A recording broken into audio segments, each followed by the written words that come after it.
Bom, pessoal, saudações. Retornamos à nossa disciplina Nutrição Básica. Hoje nós vamos dar continuidade ao assunto de metabolismo dos carboidratos. Nós vimos falando sobre o catabolismo dos carboidratos, tá? Ou seja, a quebra. Nós falamos sobre os processos que são conhecidos como glicólise, ou via glicolítica, e agora nós vamos falar sobre respiração celular, ciclo de Krebs. O ciclo do ácido cítrico, o ciclo do ácido tricarboxílico. Então, para que vocês lembrem, tá?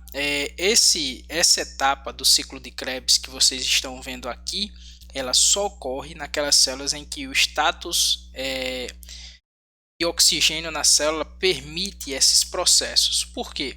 Porque são geradas uma série de coenzimas e essas coenzimas elas precisam ser oxidadas na fosforilação oxidativa, tá? E essa fosforilação oxidativa só ocorre tem como aceptor final de elétrons o oxigênio, tá? Então só vai ocorrer em células que tenham oxigênio, tá?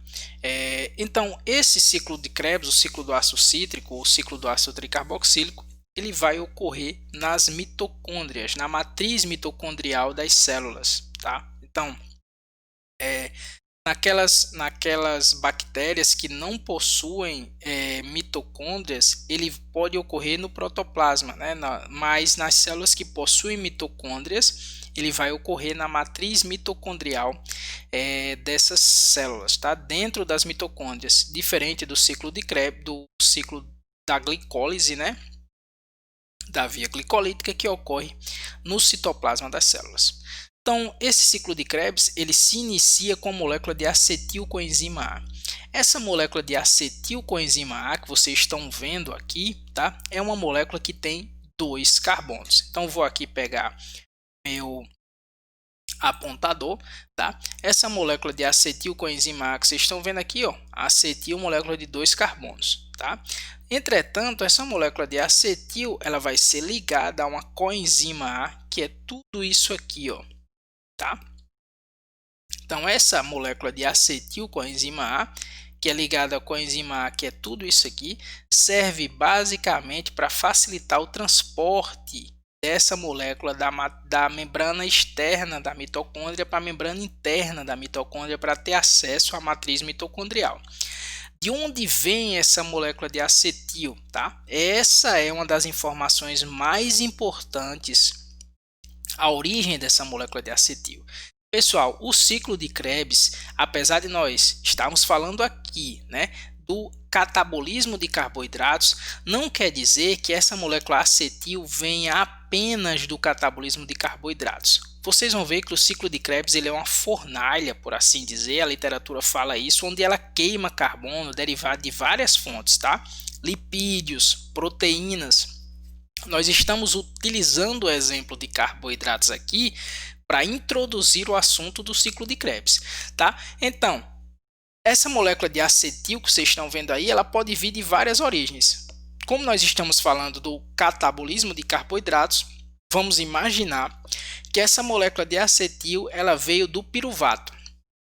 Então lembre-se, o piruvato é uma triose de 3 carbonos. Então, para ele gerar essa molécula de acetil, ele deve ter perdido um carbono. Esse carbono que o piruvato perdeu, tá, é transformado em dióxido de carbono e expirado por nós. Por isso que o nome, por exemplo, pelos animais, por isso que o nome desse processo aqui chama-se respiração celular. Então, essa molécula de acetil ela tem diferentes origens, especificamente para os carboidratos. Esse acetil ele pode vir lá da glicólise, Então, a via glicolítica pode estar ligada ao ciclo de Krebs a partir como fornecedora de grupamentos acetis derivados do piruvato. Tudo bem? Então, esclarecido isso, essa é uma visão geral do ciclo de Krebs. O que vocês estão vendo aí é um ciclo de fato, porque o substrato inicial, que é o oxaloacetato, ele é recuperado ao final do ciclo e entram 2 carbonos, são perdidos 2 carbonos durante esse processo aqui, ó, e o substrato final ele é reciclado ao final do processo. Então, na visão geral, esse é o ciclo de Krebs que nós vamos estudar agora, que vocês vão ver que é bastante simples. Tá? Então, primeira etapa do ciclo de Krebs é dentro da matriz mitocondrial, depois que o acetil ele passou lá pela membrana externa para a membrana interna, para a matriz mitocondrial, o que vai acontecer é esse acetil coenzima A ele vai perder a sua coenzima A, tá? E essa unidade acetil de 2 carbonos ela vai condensar-se com o oxaloacetato de 4 carbonos. Então, se vocês olharem aqui, ó, o grupamento acetil de 2 carbonos vai condensar-se com oxaloacetato de 4 carbonos. O produto dessa condensação é o citrato, tá? Chama-se ciclo do ácido cítrico porque o primeiro componente, né, do ciclo de Krebs é justamente o citrato, também chamado de ciclo do ácido tricarboxílico, basicamente porque nós temos uma carboxila, 2 carboxilas, 3 carboxilas no citrato aqui, tá? Então, o ciclo do ácido cítrico, o ciclo do ácido tricarboxílico tem esses motivos, tá? Então tá aqui, ó, o ácido cítrico, tá? O primeiro componente lá do ciclo de Krebs. Produto da condensação do acetil coenzima A, do acetil, né, perdeu a coenzima A, da unidade acetil com o oxaloacetato, gerando o citrato mediado pela citrato sintase, tá? Então, o que vai acontecer? Né? O acetil ele combina-se, né, com a coenzima A, gerando o acetil coenzima A, como nós já falamos, atravessa, né? E a combinação do acetil com oxaloacetato gera o citrato. Né?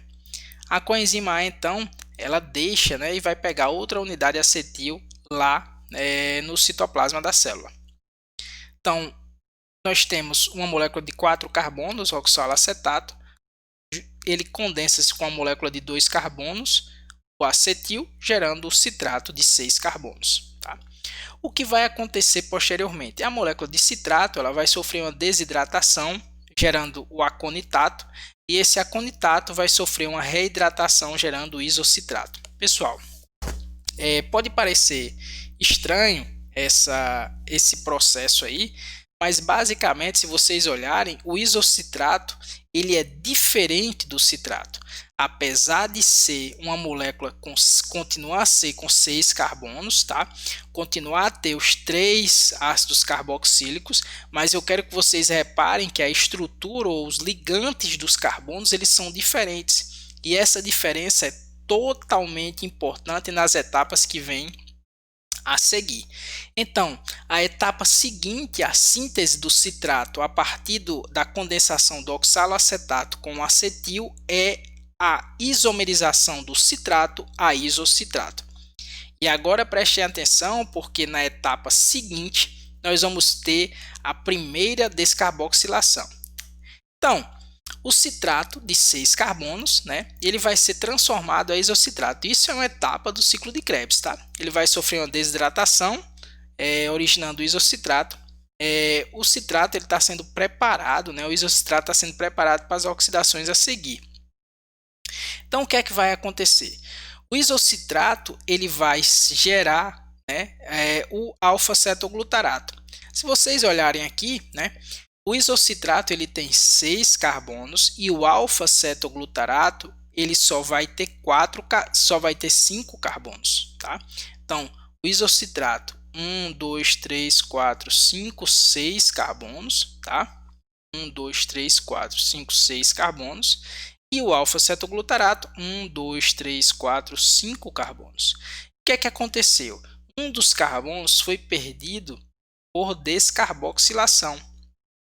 Além disso, uma molécula de NAD oxidada foi reduzida, gerou NADH. Pessoal, prestem atenção nesse processo, né, de geração de NADH aqui, porque o ciclo de Krebs, ou a respiração celular, ela tem como principal produto justamente coenzimas reduzidas de NAD e FAD. Tá? Então, etapa isocitrato sendo convertido a alfa-cetoglutarato, e essa conversão do isocitrato ao alfa-cetoglutarato gera um dióxido de carbono, que vai ser perdido por expiração, e uma molécula de coenzima reduzida, NADH. Agora, o que vai acontecer com alfa-KG, né, ou alfa-cetoglutarato? Bem, O isocitrato de 6 carbonos gera o alfa-cetoglutarato de 5 carbonos. Então, se vocês prestarem atenção, a molécula já ficou com um carbono a menos, né? Perdeu um carbono. Então, o alfa-cetoglutarato vai perder um outro carbono, gerando o succinil coenzima A. Se vocês prestarem atenção aqui, o que vai acontecer é a perda do carbono, ela está acoplada à adição da coenzima A à molécula. Tá? Essa etapa é um pouco mais complicada do ciclo de Krebs, por quê? Porque além da saída do dióxido de carbono, existe a entrada da coenzima A e uma redução de NAD. Tá? Então, 3 coisas ocorrem neste momento. O alfa-cetoglutarato, que é produto da descarboxilação do isocitrato, tá certo? O alfa-cetoglutarato, que é produto da descarboxilação do isocitrato, agora vai sofrer uma nova descarboxilação, e essa descarboxilação ela está acoplada à adição da coenzima A à molécula, tá? Além da adição da coenzima A à molécula, existe a perda de prótons e elétrons, né? A doação de prótons e elétrons dessa molécula a uma coenzima, ao NAD, gerando NAD reduzido. Então, se vocês pararem para pensar até agora, a molécula de NAD reduzido, ela já aconteceu, né? A descarboxilação ela já aconteceu em nível de isocitrato a alfa-cetoglutarato e em nível de alfa-cetoglutarato a succinil coenzima A. Então, o que nós vamos ter aqui é uma molécula de 5 carbonos, uma descarboxilação, agora passamos a ter uma molécula de 4 carbonos. O succinil coenzima A tem 4 carbonos e está associado a uma coenzima A. Então, pessoal, na etapa de transformação do isocitrato alfa-cetoglutarato, existe uma descarboxilação e a geração de um NAD reduzido. A etapa de alfa-cetoglutarato a succinil-CoA, descarboxilação e a geração de um NAD reduzido. Além disso, o acoplamento de uma coenzima A à molécula, tá? Então, nós temos o succinil-CoA.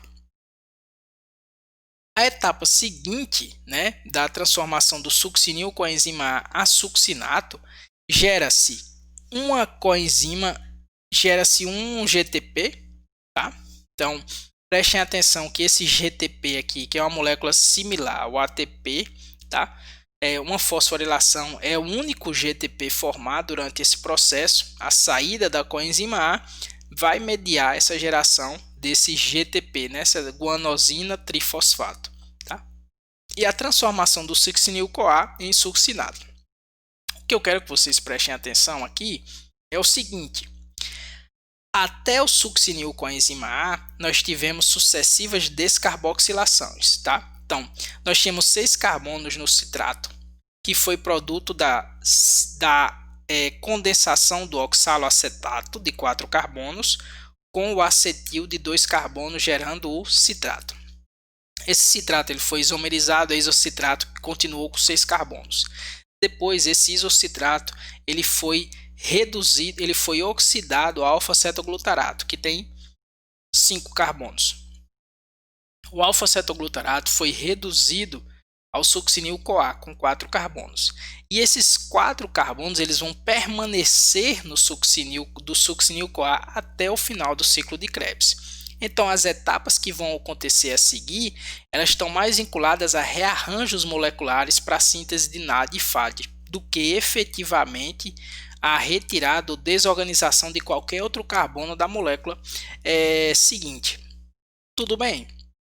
Então, o succinil-CoA vai perder a coenzima A e nós vamos ter a geração, né, de uma guanosina difosfato, uma fosforilação de uma guanosina difosfato em guanosina trifosfato. E a transformação do succinil-CoA em succinato, 4 carbonos. Etapa seguinte, o succinato vai ser convertido a fumarato. Pessoal, essa etapa de conversão do succinato ao fumarato não tem energia suficiente para a geração de uma molécula de NAD. Então, o que vai acontecer é a captura da energia a partir de uma molécula de FAD, flavina adenina de nucleotídeo, que também é uma coenzima similar ao NAD, e vocês vão verificar a importância dela quando nós estivermos falando sobre fosforilação oxidativa, cadeia transportadora de elétrons e sistema 2, tá? Que é específico lá da oxidação da molécula de FAD. Então, o que é que vai acontecer? O succinato com 4 carbonos vai ser oxidado a fumarato, né? Que vai continuar com 4 carbonos, só que o que é que vai acontecer? Prótons e elétrons vão ser retirados da molécula de succinato via flavina adenina nucleotídeo, via FAD, que entrou oxidado e saiu reduzido. Tá?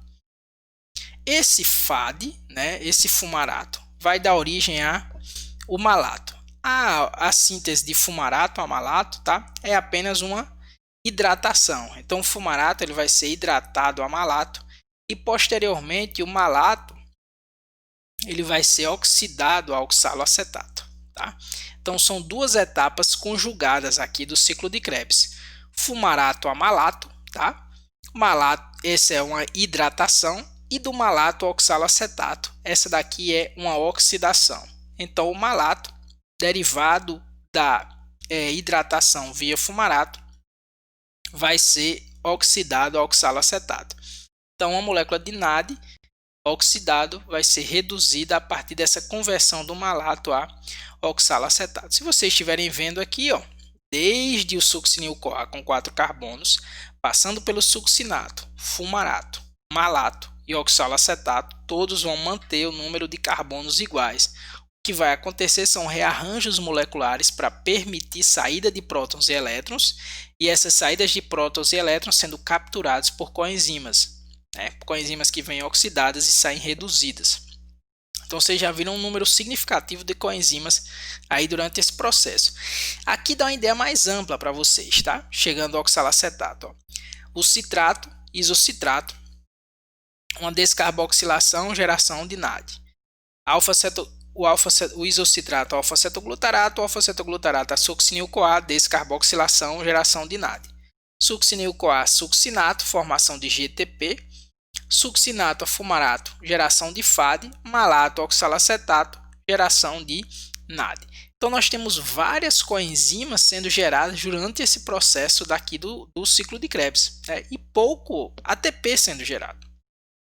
Por quê? Porque o ciclo de Krebs, na respiração celular, são reduzidas coenzimas para serem oxidadas a partir da fosforilação oxidativa, tá? Que é o que vem a seguir, tá? Então, ocorre a liberação de esses prótons e esses elétrons capturados nessas coenzimas aqui, eles serão oxidados lá na fosforilação oxidativa.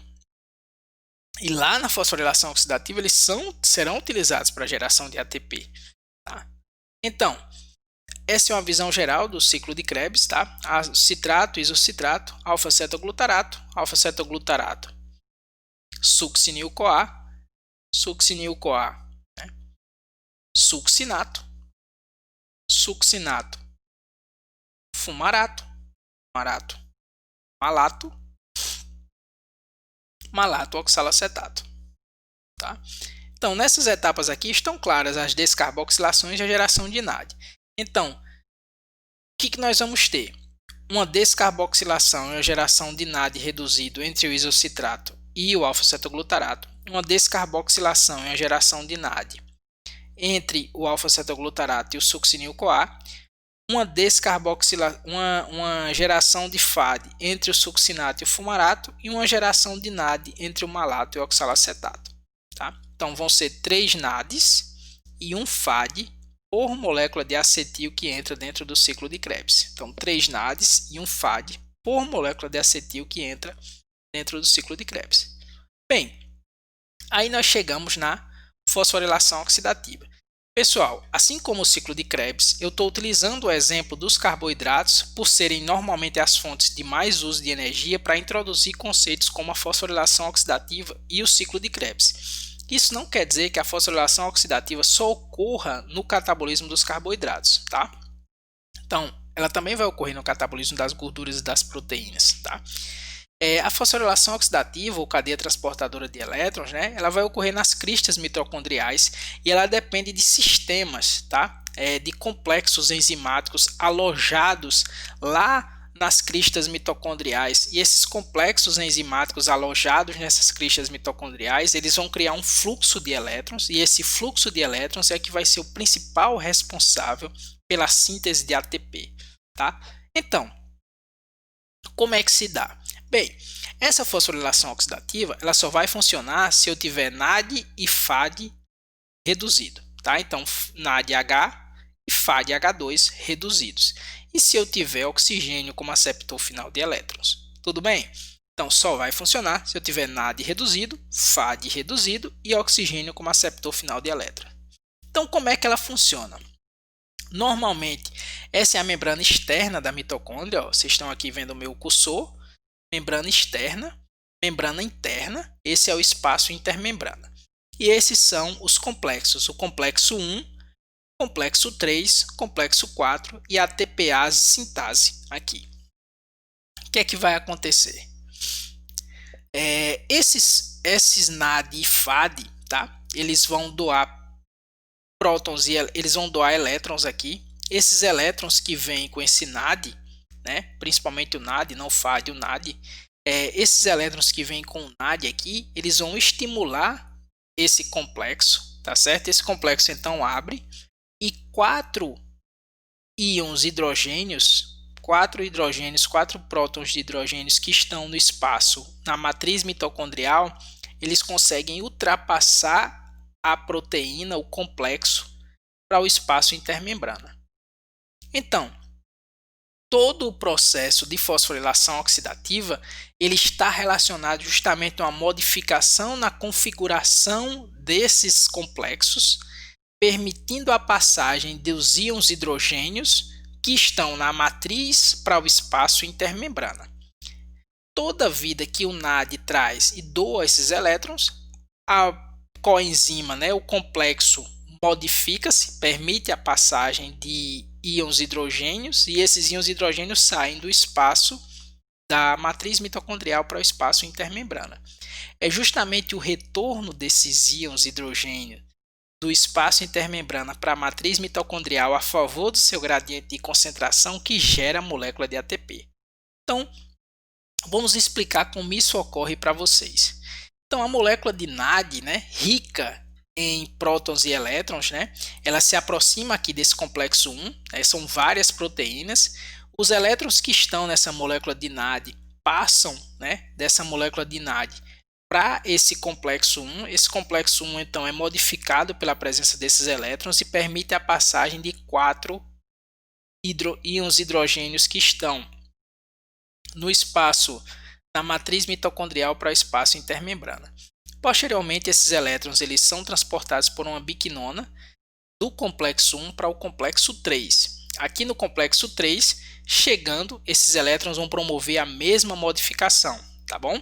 E o que vai acontecer é o complexo 3 irá se abrir, vai permitir a passagem de mais 4 íons hidrogênios que estão no espaço na matriz mitocondrial para o espaço intermembrana, vão ser transportados pelo citocromo para o complexo 4. Chegando no complexo 4, já um pouco menos sem energia, ao invés de 4 elétrons, ele vai permitir a passagem de 2 elétrons. Depois disso, ele vai ser capturado pelo oxigênio aqui e vai gerar água. Tá? Então, esse complexo 4 aqui está associado ao oxigênio como aceptor final de elétrons para fazer com que os elétrons saiam do NAD e vão passando aqui, ó, etapa por etapa, até serem capturados pelo oxigênio que está aqui para gerar água. Tudo bem, pessoal? O que é diferente em relação ao FAD? A diferença em relação ao FAD é que ao invés do complexo 1, a etapa vai começar pelo complexo 2, né? Então ele vai ser capturado aqui pelo complexo 2, complexo 2 vai para o complexo 3, 4 e no mesmo esquema. Então o que é importante? Cada vez que esses íons hidrogênios passam da matriz mitocondrial para o espaço intermembrana, gera-se um gradiente de concentração. Então, existe uma concentração maior de hidrogênios aqui dentro do espaço intermembrana do que aqui na matriz mitocondrial. Então, o que é que vai acontecer? Esses hidrogênios eles encontram passagem a partir dessa sintase de ATP aqui. Cada vez que esses hidrogênios passam rapidamente para essa sintase de ATP a favor do seu gradiente de concentração, né, faz com que essa sintase de ATP gire e ele condense um fosfato inorgânico, a molécula de ADP, gerando ATP. Então, a cada 4 hidrogênios que passam aqui, ó, pelo espaço intermembrana aqui, nós vamos ter a geração de uma molécula de ADP, a condensação de uma molécula de ADP ao fosfato inorgânico, gerando uma molécula de ATP. Tudo bem? Então, basicamente, esse é um aspecto, uma configuração geral da cadeia transportadora de elétrons. Tá? Então, complexo 1, geração de prótons e de elétrons, né? Deixar passar os hidrogênios aqui no complexo 1, esse complexo vai ser passado pela ubiquinona para o complexo 3 pelo citocromo para o complexo 4, recebe oxigênio molecular, gerando a molécula de água. Tá?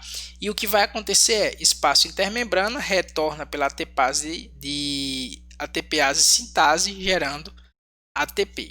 Então, tudo isso está relacionado ao fluxo de elétrons, né? Então, na cadeia transportadora de elétrons, as moléculas elas vão passando, né, de um nível energético menor, do NAD para o FAD, para os citocromos aqui, até chegar ao oxigênio como aceptor final. E esse processo aqui, ó, faz com que haja geração de ATP. Tá? Os elétrons vão pulando e ocorre a geração de ATP justamente pela abertura dos espaços intermembrana. Tá? Bem, pessoal, isso é o que nós tínhamos para falar com vocês. Eu espero que tenha sido instrutivo para vocês, tá? E nós nos encontramos para falar um pouco mais sobre o metabolismo mais à frente. Até mais.